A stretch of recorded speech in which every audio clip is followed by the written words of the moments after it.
Você sabe o que significa a palavra Messias? Será que significa Salvador ou talvez Deus encarnado? Se você cresceu no Ocidente, é bem provável que tenha aprendido algo assim. Mas e se eu te disser que a verdadeira definição de Messias é completamente diferente? E que a Bíblia hebraica nunca ensinou nada disso? Hoje, vamos mergulhar profundamente na verdadeira identidade do Messias. Vamos descobrir de onde vem esse conceito, o que realmente significa e o que as profecias judaicas dizem sobre ele. Prepare-se para questionar tudo o que você já ouviu até agora. Para começar, precisamos entender a origem da palavra. Messias vem do hebraico Mashiach, que significa simplesmente ungido. E o que isso quer dizer? No judaísmo, ser ungido significa ser consagrado com óleo para uma função especial. Nada mais. Não tem nada a ver com divindade, nem com salvação espiritual no sentido cristão. Apenas indica alguém escolhido para uma missão específica. Essa unção era um ritual sagrado no antigo Israel, onde reis, sacerdotes e até certos objetos usados no serviço do templo eram ungidos com óleo especial, simbolizando sua santificação para Deus. Agora que sabemos o significado, vamos ver como a palavra Mashiach foi usada na Bíblia. Você pode se surpreender ao saber que essa palavra não aparece apenas para uma única pessoa, mas para vários indivíduos e até objetos. No Tanakh, que é a Bíblia hebraica, encontramos o termo Mashiach sendo usado para reis de Israel, como Davi e Saul, pois ambos foram ungidos para reinar. Sacerdotes, como Arão, porque foram ungidos para servir no templo. Utensílios do templo, objetos sagrados que eram consagrados com óleo para o serviço a Deus. O rei da Assíria. Sim, até um rei pagão foi chamado de ungido por Deus para cumprir um propósito específico.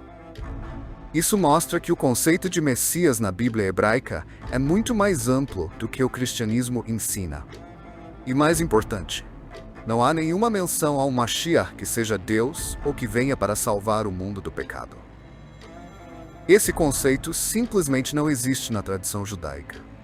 Quando o termo Mashiach aparece na Bíblia, ele sempre está ligado a uma função terrena. Nenhuma profecia fala de um Mashiach celestial ou divino. Pelo contrário, ele é sempre um ser humano escolhido para uma missão específica no contexto do povo de Israel. Mas então, o que a Bíblia realmente diz sobre o Messias prometido? Os profetas falam de um rei da linhagem de Davi, que virá no fim dos tempos para restaurar Israel e trazer uma era de paz mundial. Mas para ele ser reconhecido, existem profecias claras que ele precisa cumprir. Vamos ver algumas delas. O verdadeiro Messias irá ser descendente direto do rei Davi. Eis que dias virão, diz o Eterno, em que farei surgir em Davi um rebento justo, e ele reinará e prosperará, e exercerá julgamento e justiça na terra. Nos seus dias, Judá será salvo, e Israel habitará em segurança, e este será o seu nome, pelo qual será chamado: o Eterno é a nossa justiça. Trazer de volta todos os judeus dispersos para Israel. E ele levantará uma bandeira para as nações, e reunirá os perdidos de Israel, e os dispersos de Judá. Ele reunirá dos 4 cantos da terra. Reconstruir o terceiro templo em Jerusalém. E farei com eles um pacto de paz. Um pacto eterno estará com eles. E eu os estabelecerei e os multiplicarei, e porei o meu santuário no meio deles para sempre. E a minha habitação estará sobre eles. E eu serei para eles um Deus, e eles serão para mim um povo.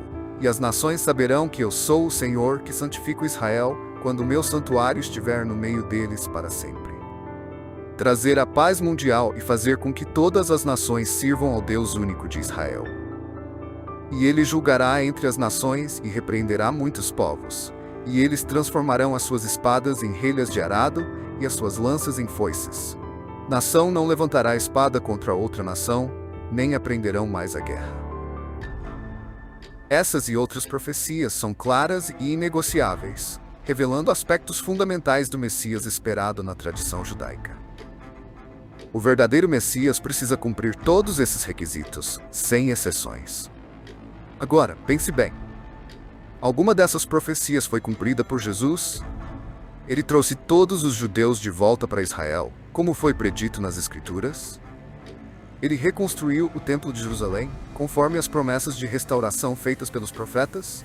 Ele estabeleceu a paz mundial, livrando o mundo de conflitos e trazendo harmonia universal. A resposta a essas questões é clara: não. Nos tempos de Jesus, o povo judeu foi disperso pelo Império Romano, sendo forçado a viver na diáspora. O templo foi destruído no ano 70 depois da Era Comum e não houve nenhum sinal de sua reconstrução. Além disso, no Novo Testamento, ele próprio afirmou que veio para colocar pai contra filho e mãe contra filha. Não pensem que vim trazer paz à terra. Não vim trazer paz, mas espada. Pois vim para fazer que o homem fique contra seu pai, a filha contra sua mãe, a nora contra sua sogra. Os inimigos do homem serão os da sua própria família. Isso é algo que está em total desacordo com as promessas de paz e união expressas nas profecias do Tanar. Eis que eu vos enviarei o profeta Elias, antes que venha o grande e terrível dia do Senhor, para que ele faça voltar o coração dos pais através dos filhos, e o coração dos filhos através de seus pais, para que eu não venha e destrua a terra com total destruição. Deus, em suas Escrituras, prometeu reconciliação e paz, mas as palavras de Jesus, ao contrário, previam divisão e conflitos dentro das famílias. E mais, ao longo da história, em nome do cristianismo, houve uma imensa quantidade de violência e perseguição. Durante as cruzadas, muitos morreram, incluindo milhares de judeus que foram brutalmente assassinados.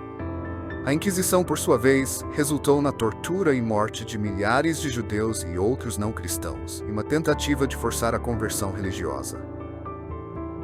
Essas ações de violência e intolerância vão diretamente contra a mensagem de paz e unidade prometida nas profecias do Tanar.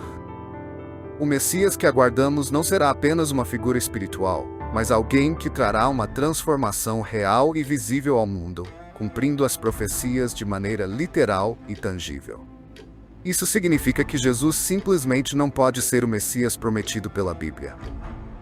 Todas essas profecias ainda estão por se cumprir, e por isso o povo judeu continua esperando o verdadeiro Messias. Mas há mais um detalhe crucial sobre ele que reforça essa verdade: sua natureza humana. A Bíblia deixa claro que o Messias será um ser humano comum, filho de pai e mãe. Ele não será um ser divino, nem nascerá de uma virgem. Crença essa, muito comum nos mitos gregos, onde Zeus estava sempre ocupado engravidando uma virgem em algum lugar. Em 2 Samuel 7, de 12 a 14, Deus promete a Davi que seu descendente será um rei humano. A linhagem davídica passa pelo pai. Então o Messias precisa obrigatoriamente ter um pai humano descendente de Davi. Isso por si só já desqualifica a ideia cristã de um Jesus nascido de uma virgem sem pai humano. Além disso, em Ezequiel 45, verso 22, vemos que o futuro rei Messias oferecerá sacrifícios pelo povo e por si mesmo no terceiro templo. Mas espere, se ele oferece sacrifícios por si mesmo, isso significa que ele não é perfeito. Isso contradiz completamente a ideia cristã de um Messias sem pecado.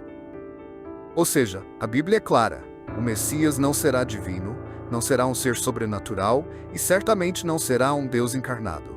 Ele será um líder terreno, cumprindo as funções estabelecidas para ele por Deus. Se o Messias não é Deus e não veio para salvar a humanidade do pecado, então qual é o verdadeiro propósito dele? A resposta está no próprio Tanar. A era do Messias não é sobre ele, mas sobre Deus e o que ele fará pelo mundo. A era messiânica será um tempo de conhecimento universal de Deus, pois a terra se encherá do conhecimento do Senhor como as águas cobrem o mar. Fim das guerras. Eles converterão suas espadas em arados e suas lanças em foices. Nenhuma nação pegará em armas contra outra. Restauração de Israel. Naqueles dias trarei de volta os exilados de meu povo Israel. Note que o foco principal não é o Messias em si, mas sim a transformação que ocorrerá no mundo. O objetivo final é a reconexão da humanidade com o verdadeiro Deus, a paz mundial e a justiça. O Messias é apenas um agente desse processo, não o centro da fé.